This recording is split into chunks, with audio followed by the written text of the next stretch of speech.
May 26th, 2013. An Uncredible show. Your source for unreliable, unqualified, and by definition, unabashed political discussion. I'm not sure how crazy I am about that. Excuse me, frog in my throat. It happens when you start talking.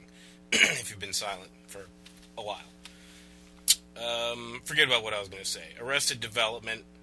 It's May 26th. If you do anything online, you know that May 26th, even if you don't like Arrested Development, is the day that Arrested Development is going to be released. At this point, I should say, has been released on Netflix for your binge-watching pleasure. Now, I was a fan of Arrested Development. It was a really good show. It wasn't my favorite show. That makes it sound like I didn't like it. I definitely liked it. I wouldn't consider myself, what people refer to as a fanboy. I was kind of excited about it. Hard to stay excited about it, given all the hype. But I did watch a couple episodes, and I think they did a really good job. There's always the fear that, they're going to come back after so long, and it's not going to be as good. But I think they did a good job, and it's a different kind of format too. It's you'll see if you watch it. Anyway, enough about that. Let's get right into it. Actually, first, one more thing. I'm only going to do one story today because I think it's going to take a long time. But there's something else I wanted to say about the story that I did yesterday. I'll say at the end. I think it's going to tie into what I'm talking about at the end of the story I'm doing. That would be cool if that happened. And, it was a nice segue, but if not, I'll just, go right into it without the nice transition, and it'll be painful. But I'll do it anyway. I'm going to do it at the end. Just wanted to say that. So, if you don't care about this story and you want to listen to what I just teased, I don't know if you can call that a tease. It's not as exciting as other kinds of teases that you might have experienced. You can skip ahead, go to that, and it sort of clarifies something about the episode I did yesterday. Okay, so there's a great story on the banks from about 4 days ago. It was from the 23rd. What did I say? Today's the 26th, so 3 days ago, Thursday. More precisely, it's a story about the House Financial Services Committee, which is an Orwellian name if I've ever heard one. Maybe a little bit less subtle than, say, the Patriot Act or the Clean Air Act, but I think straight out of 1984, just the same. So the question I asked myself as soon as I saw that name was, who is this House committee servicing? Well, if you've been following along, the answer should come as no surprise. So let's get into it. The article is written by a guy named Eric Lipton and a guy named Ben, I think is Protest. They report that this bill went through the committee and was essentially written almost completely by Citigroup. In fact, 70 of the 85 lines in the bill were written by Citigroup. I guess almost word for word. And they said that 2 full paragraphs were copied, word for word, from Citigroup, which was written in conjunction with other big banks. So Citigroup plus other banks, we could probably refer to them just as Wall Street. Is anybody surprised by that? If you've been following, I'm guessing not. So, who is the House Financial Services Committee servicing? Do you need more than one guess? Maybe the salient question is, what kind of servicing are we talking about? I know, I'm 12 years old. Let's see. Okay, the first quote. I thought this was hilarious.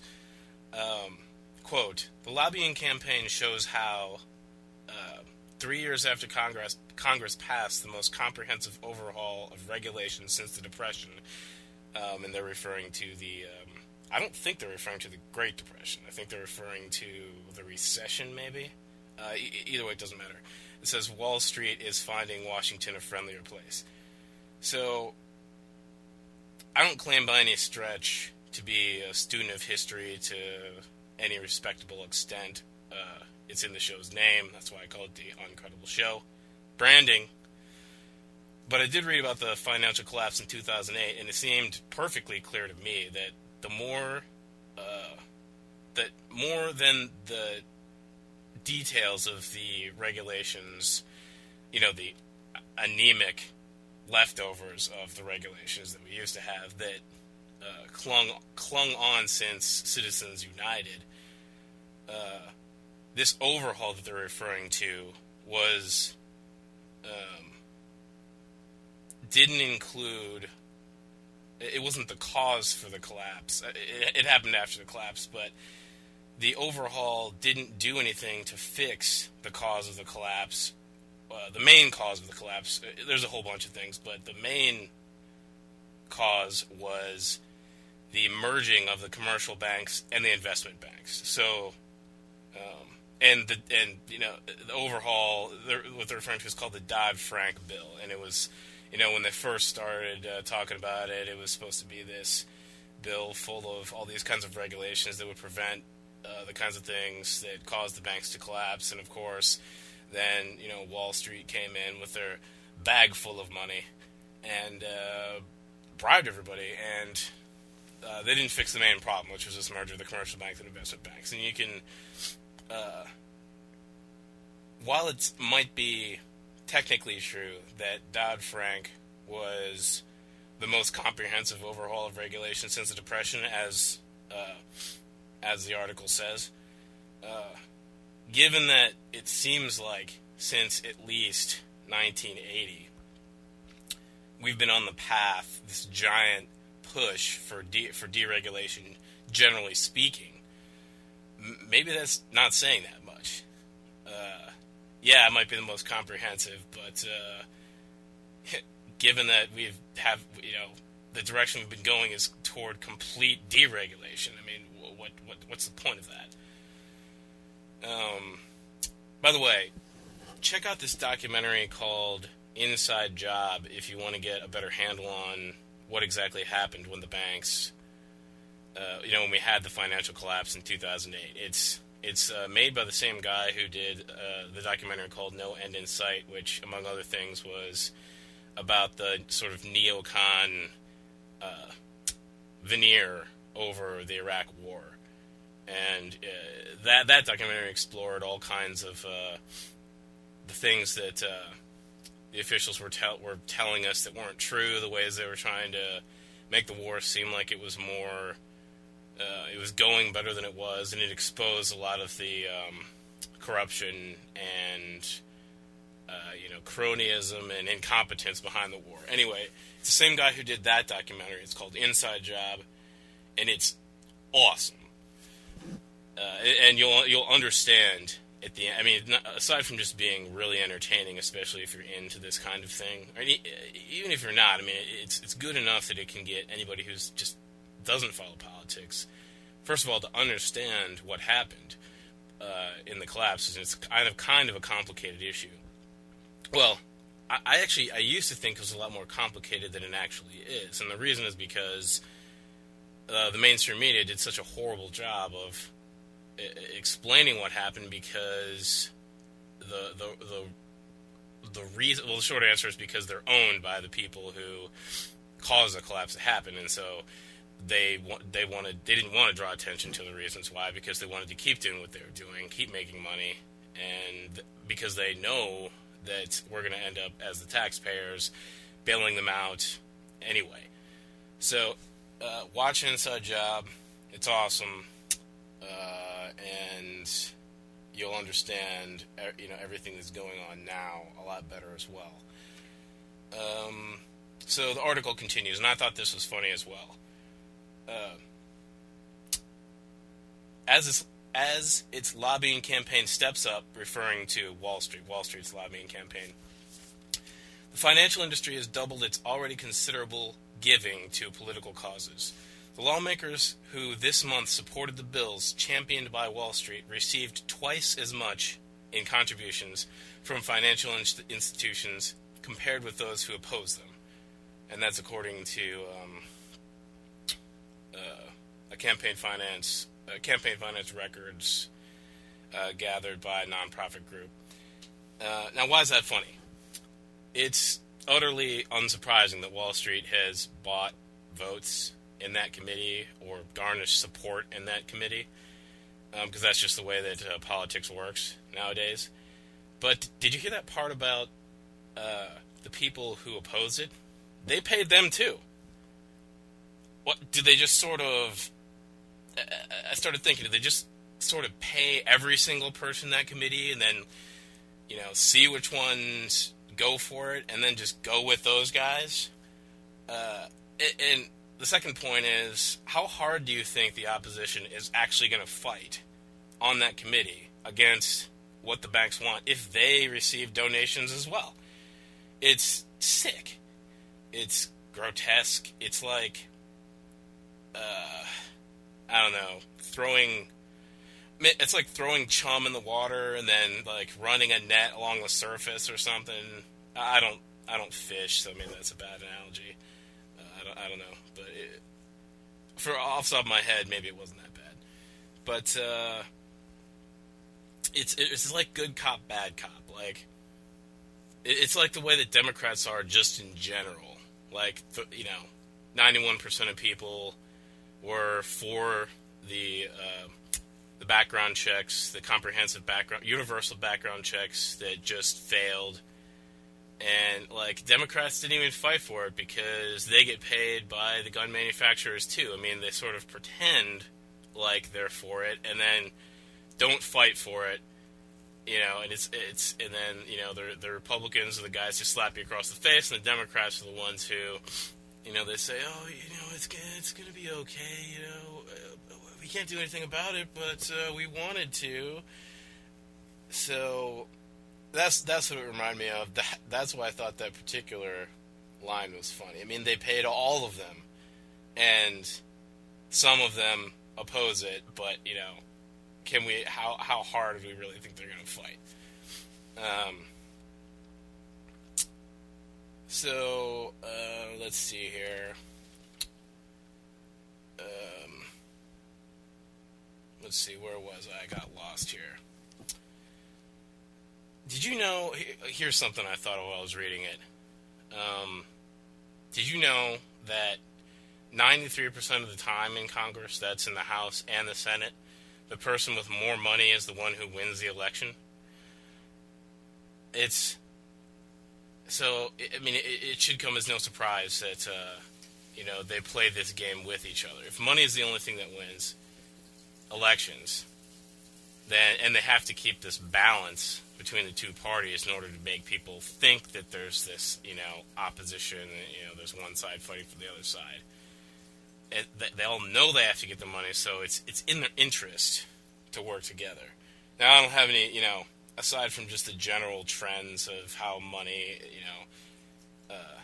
tracing the money that people get and the things they support, like, that's evidence, but I don't have evidence off the top of my head to support that. It's just, like, it seems self-evident that they're going to work together if 93% of the time in Congress, the person with more money is the one who wins. So I'm going to keep going here. And by the way, I was talking about how Democrats are just as bad as Republicans, or I guess you can quibble with who is just as bad. Certainly there are a lot of conservative Democrats who, a few decades ago, there's no way they would even stand a chance as getting elected as Democrats. I mean, or even Republicans, a lot of them. I mean, this country is so right-wing now. But one of the co-sponsors of the bill was this guy named Sean Patrick Maloney. He's a Democrat from New York, co-sponsored the bill, written by Citigroup and the other banks.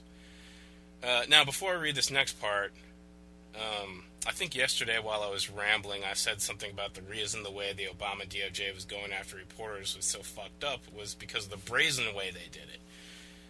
Obama said when there's this huge shitstorm of scandals that the Republicans have been pushing on, and then, CNN jumps on board because they don't want to get left behind in the 24-hour news cycle, and they're all talking about Benghazi, this IRS scandal which those are fake scandals. But then there's the Associated Press that I talked about yesterday, where they took 2 months of phone records from the Associated Press. The Department of Justice did. So keep that in mind for the next part. The brazen way that they did it, taking the 2 months, not even saying that they need, not even bothering to get a subpoena. I think they got a subpoena afterward. I might be wrong about that, but they took all this stuff without even telling the AP ahead of time, so they already have all the information. Brazen. That's the key word here. So, quote, this is from the article about the banks I'm talking about. Industry officials acknowledged that they played a role in drafting the legislation, but argued that the practice was common in Washington. Some of the changes, they say, have gained wide support, including from Ben Bernanke, the Federal Reserve Chairman. The changes, they added, were in an effort to reach a compromise over the bills, not to undermine Dodd-Frank. Now, at least have the decency to try to hide what you're doing. I mean, I'm sure there's some clever saying that I should have thought about ahead of time. You know, if you're gonna fuck me in the ass, you know, do it from behind. I don't know. I'll come up with something ahead of time next time. They should have at least pretended. I mean, you know, don't insult my don't do it right to my face. At least do it in that shroud of secrecy. I mean, but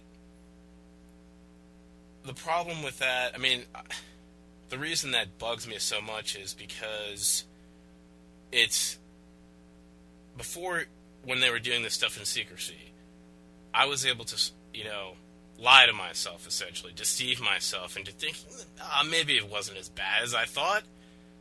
But when they admit it out in the open like that they argued that the practice was common in Washington. They weren't saying, apologizing, it's just the way that it is in Washington. They were actually using it as an affirmative argument that they should be able to do it because that's the common practice.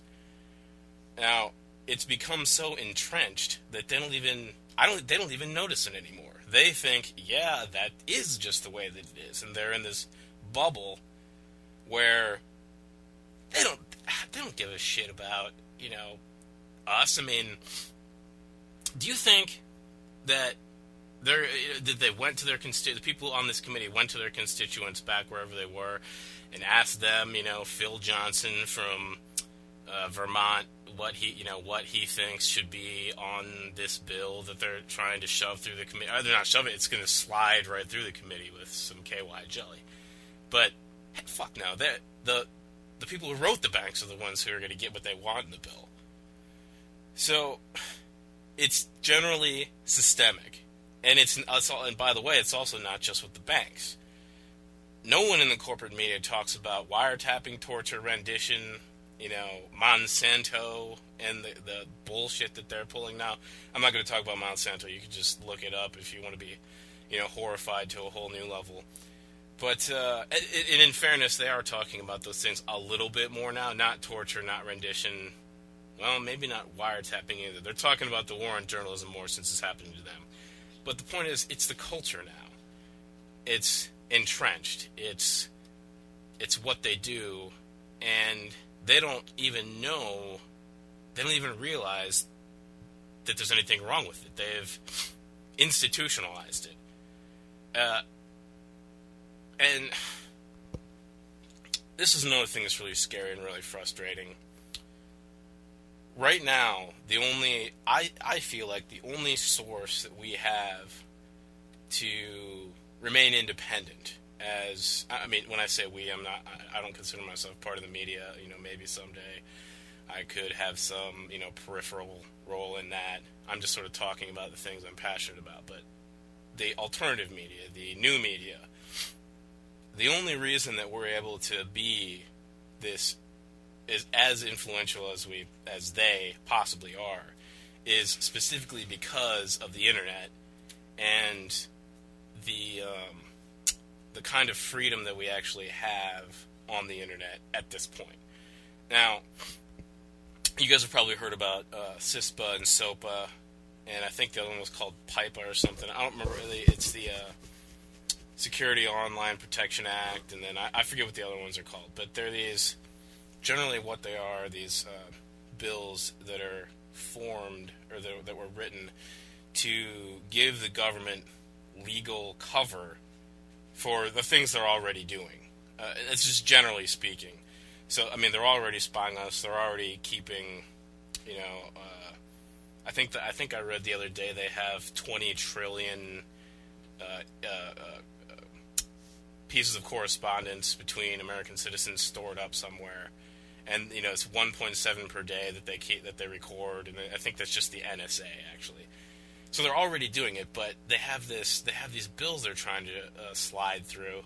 Although right now they don't have the lube, because they're CISPA failed, SOPA failed, but they're trying, and they're not gonna stop trying. They can't be bargained with. They can't be reasoned with. They don't feel pity or remorse or fear. They absolutely will not stop until your privacy is dead. He'll wade through you and pull your fucking heart out! I love that movie. So, that's not entrenched yet. But as soon as those bills eventually get passed and they keep bringing them up, then all of a sudden that's going to be entrenched in the system, and we're going to lose the kind of freedom that we have on the internet. And it's a scary thing. I'm just gonna keep moving on with the story here. There's another guy, and this goes back to one of the points I made before about the kinds of people, about the issue, the idea, or the observation that Democrats are just as bad as Republicans. I mean, it's self-evident the Republicans are a wholly owned subsidiary of the corporations, but here's another Democrat, a guy named I think it's Jim Himes, if I read that right, who supports basically all of the industry-backed bills that come through. He says, "I won't dispute for 1 second the problems of a system that demands immense amount of fundraisers by its legislature." So he's admitting that it's a problem. He's a third-term Democrat out of Connecticut. And then the article goes on, "A member of the Financial Services Committee and a former banker at Goldman Sachs, surprise, surprise, he is one of the top recipients of Wall Street donations. Quote, he says, quote, "It's appalling, it's disgusting, it's wasteful, and it opens the possibility of conflicts of interest and corruption." And then he just says, "It's unfortunately the world we live in." Well, thanks for standing on principle, Jim. We appreciate that. That's why we elected you to be our representative, was to just go in there, take bribes, pass legislation that fucks us, and then, shrug your shoulders, throw up your hands, and collect your checks. We appreciate that.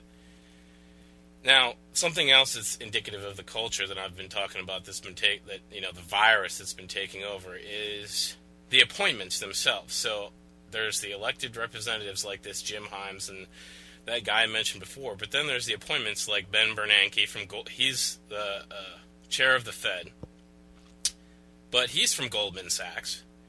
And then there's this lady named Mary Jo White, who is, I think, I'm just going to say the head of the SEC. I don't know what her official title is, but Obama appointed her, and she was a defense attorney for the bank before she went through the revolving door. That if you're not familiar with that term, then check it out. It basically just means that when you're in Congress, you pass laws that benefit a certain industry, and then you go and work for the industry and get paid, fivefold, tenfold of what you got when you went to Congress. And then oftentimes you'll go back from that industry back into Congress. Well, I don't know how many times she's been through the door at this point, but she just went through it again, and now she's at the SEC. She has a retirement plan at the law firm that she worked at that amounts to, I think it was $42,000 per month. Gee, I wonder if she has an interest in the firm's success. And if the financial incentive isn't proof enough of a conflict of interest, when she was being questioned before she was appointed, she said something along the lines of, the question was something like, would you prosecute the banks?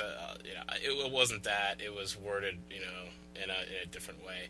But she said, essentially, I would have to check with the Treasury to see what the collateral consequences would be for prosecuting the banks, which is totally inappropriate. It's not her job to check with the Treasury. She's supposed to find out the wrongdoings and then go after them.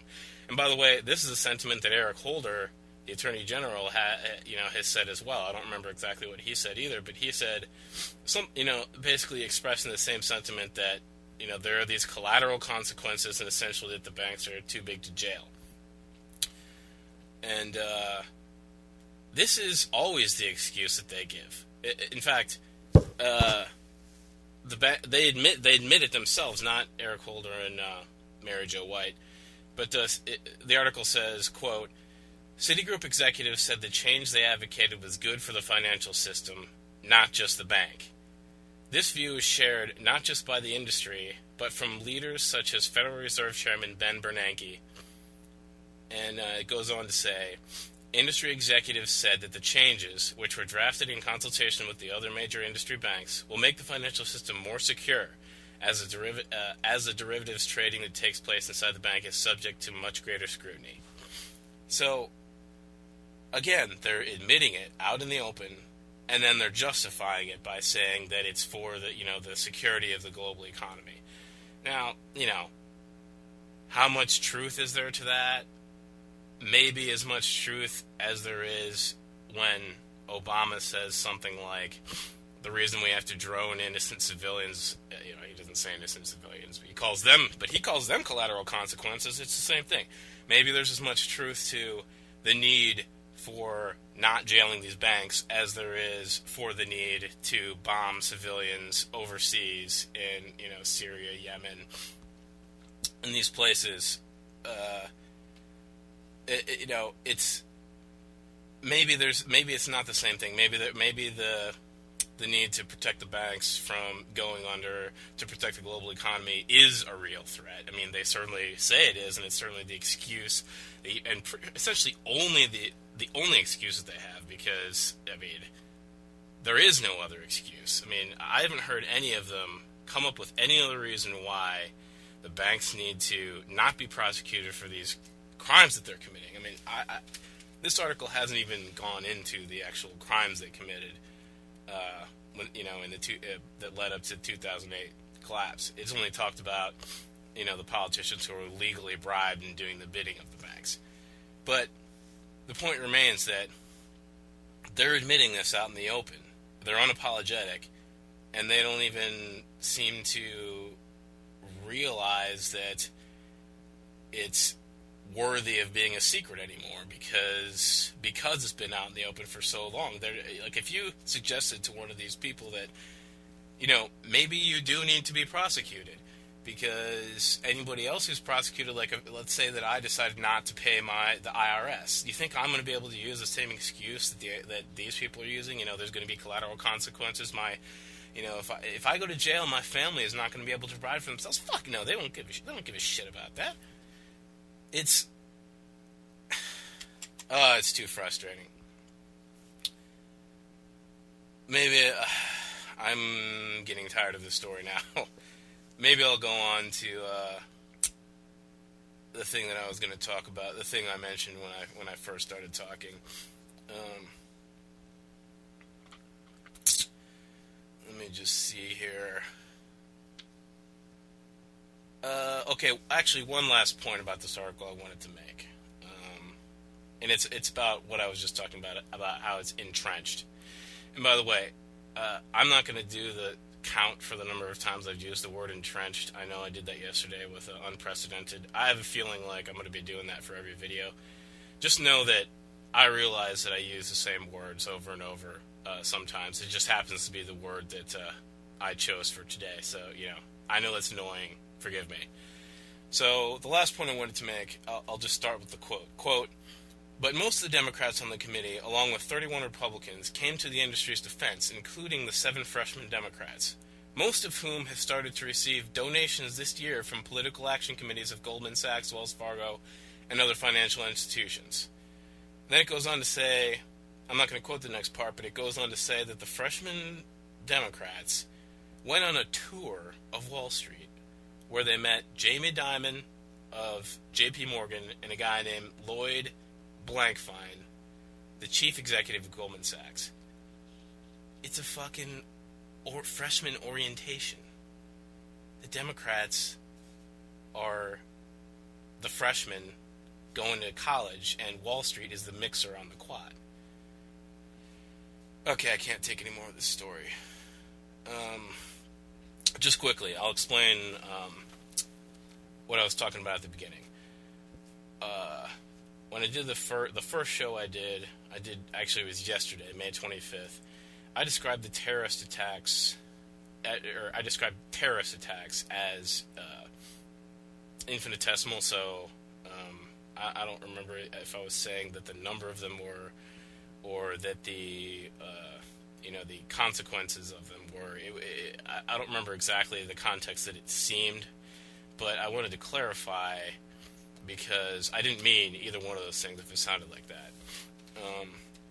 So in order to explain, when my friends and I talk about the word terrorism, we've talked about these issues amongst each other at some length, and we have this base of understanding, part of which is this recognition that there's a huge misrepresentation in the corporate media about terrorism. So, like, when CNN or Fox or whoever talks about terrorists, it's like this tiny little step away from being synonymous with Muslims, which I'm going to bring up a chart. If you'll look at the chart, it's misleading, to put it politely. I mean, you could also call it, if you're being less kind, you might call it racist. I'm not going to say that. I didn't say that, but I'm not going to edit it out either because I'm terrible at using Premiere. So when I said what I said yesterday, I was referring to this fake representation in the media that Islamic terrorist attacks are a massive problem in terms of all the things that kill people. There are all kinds of things that cause more death than Islamic terrorism. Among them, if I'm remembering the study that I read, car accidents, work-related accidents, and even syphilis is more deadly than Islamic terrorism per year. But even in the category of just terrorism, you can see on the chart, this official FBI chart, that Muslims are responsible for a tiny fraction of all terrorism. So that was the context. When I was saying infinitesimal, I was thinking of it in terms of Islamic terrorism that the media is so obsessed with is infinitesimally small compared to whatever it was I was talking about. So we good? Are we good? I'm not. I got all kinds of friends who are Muslims. I mean, I'm not anti-Muslim. All right, cool. Peace. See you next time. This has been Uncredible.